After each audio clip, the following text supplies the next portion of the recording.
이토준지의 공포의 물고기 14편에 이어서 15편 바로 시작하겠습니다. 15편의 제목은 시치 서커스단입니다. 타다시는 서커스단 천막이 있는 곳으로 내려갑니다. 천막 가까이에 다가가니 계속해서 흘러나오던 음악 소리가 점점 크게 들린다는 걸 느낍니다. 타다시는 조심스럽게 천막 안을 들어가 봅니다. 안으로 들어가니 음악 소리가 더욱 더 크게 들립니다. 천막 가운데는 정말 서커스단의 모습이 보이는데 놀랍게도 움직이는 모든 것들이 보행기를 타고 있습니다. 사람부터 동물까지 코끼리와 사자, 원숭이도 보행기를 타고 있습니다. 보행기의 고개 수준도 상당합니다. 보행기가 줄을 건너기도 하고 고난이도 묘기도 하는 걸 보니 놀랍습니다. 놀라운 광경에 아무 말도 안하고 바라보고 있던 타다시에게 말을 걸어오는 사람이 있습니다. 타다시를 오늘의 첫 번째 관객이라고 환영하며 시트러스 서커스라고 소개합니다. 처음으로 시작하는 공연은 악기 연주라고 합니다. 단장의 말을 시작으로 연주가 시작이 됩니다. 한 번도 들어본 적 없는 특이한 연주가 시작이 되고 그걸 연주하는 단원들은 모두 세균에 감염된 사람입니다. 그리고 놀라운 것은 그 연주에 맞춰서 움직이는 보행기들입니다. 단장은 타다시에게 자랑이라도 하듯이 연주에 대해서 칭찬을 하는데 이 노래소리는 지금까지도 못 들어봤던 기이한 음악일 거라고 합니다. 그리고 이어지는 설명은 놀랍습니다. 연주원들의 손과 입은 아무런 움직임이 없는데 소리가 난다고 말합니다. 이 음악 소리는 모든 것이 가스로 인해 나오는 것이었습니다. 감염자의 입에서 끝도 없이 나오는 가스로 연주를 하고 있는 것이죠. 마치 가스가 의지를 갖고 있는 듯이. 그리고 단장은 가스가 연주하는 음악에 맞춰서 고개를 하는 보행기들이 멋있다며 자랑을 합니다. 이 사람은 가스에 완전 심취한 것 같습니다. 가스는 살아있다고 하며 그것들은 사람을 초월하는 존재라고 합니다. 그리고 이어지는 다음 무대는 인간 대포입니다. 대포 뒤에 있는 가스통에는 감염된 사람들이 각각 들어있으며 대포를 위해 가스압을 채우고 있는 상태입니다. 그렇게 충분한 가스압을 채우고 충분한 가스 압력이 되었을 때 대포를 발사합니다. 가스압이 엄청난지 우렁찬 소리와 함께 대포가 발사됩니다. 다행히 안전구문에 떨어진 사람이 보이며 대포에는 잔여 가스들이 소량으로 흘러나옵니다. 타다시는 소량의 가스들이 음악 소리에 맞춰서 꿈틀거리고 있는 것을 발견합니다. 그 소리에 단장은 타다시가 보통 사람과는 다르게 가스가 보인다는 사실을 인지합니다. 이 가스는 일반 사람에게 안 보이고 예리한 감각을 가진 사람에게만 보이는 것이었습니다. 타다시가 가스가 보이는 것을 알게 된 단장은 타다시에게 특별한 무대를 보여주기로 합니다. 그 특별한 무대는 바로 화염쇼였고 횃불을 가진 사람이 등장을 합니다. 그 사람은 타다시 앞에서 횃불에 가스를 내뿜습니다.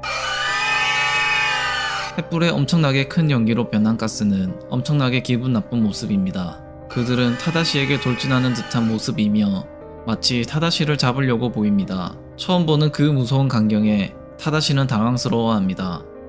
공포의 물고기 16편 시치 서커스단 바로 시작하겠습니다. 가스가 무척이나 셌던 것일까요? 하염의 열기가 타다시에게까지 갑니다. 결국 타다시 옷에 불이 붙습니다. 타다시는 다급하게 불을 끄려고 노력하는데 생각보다 쉽게 꺼지지 않자 많이 고통스러워하며 살려달라고 외칩니다. 불을 끄기 위해 단원 중 한 명이 타다시에게 물을 뿌려줍니다. 많이 놀라서 지쳐 보이는 타다시에게 단장은 타다시에게 미안하다고 사과를 합니다. 단장도 가스가 눈에 보이는지 순간적으로 나타난 그 모습은 가스의 실제 본 모습일 거라고 합니다. 그것이 정말 실체인지는 모르지만 끔찍한 얼굴인 것은 맞는 듯 합니다. 그리고 단장은 타다시를 위해 비장의 무대를 보여준다고 말합니다. 그것도 오늘 최초로 공개하는 하이라이트 무대. 단장의 말과 함께 단원들은 무언가를 끌고 오는 모습이 보입니다.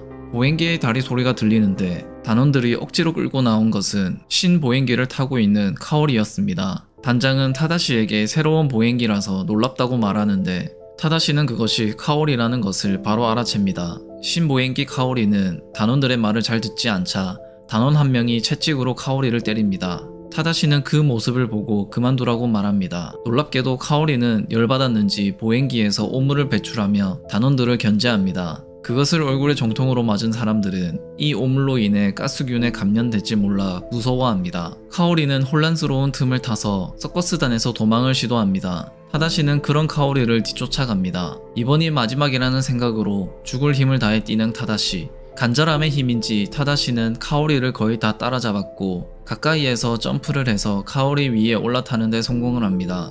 타다시가 위에 올라타자 카오리는 타다시를 떼어내기 위해 엄청난 발버둥을 치는데 타다시는 그걸 버티며 카오리를 멈출 스위치를 찾습니다. 드디어 스위치를 찾은 타다시는 스위치를 누릅니다. 그렇게 카오리는 움직임을 멈추었고 타다시는 카오리 등에서 내려옵니다. 자신의 힘으로 장치를 해체하려 했으나 쉽지 않다고 생각한 타다시는 카오리를 다시 연구소로 데려갈 생각을 합니다. 카오리를 얻고 연구소로 향하는데 타다시는 안타까운 카오리를 빨리 평온하게 보내줄 생각에 최대한 빨리 연구소로 향합니다. 비교적 빨리 도착한 삼촌 연구소에서 문을 두드리며 삼촌과 요시야마를 불러보지만 아무도 나오지 않습니다. 카오리에게 찔린 삼촌에게 무슨 일이 생긴 걸까요? 한참 동안 아무도 나오지 않자 포기하려던 찰나에 문이 열립니다.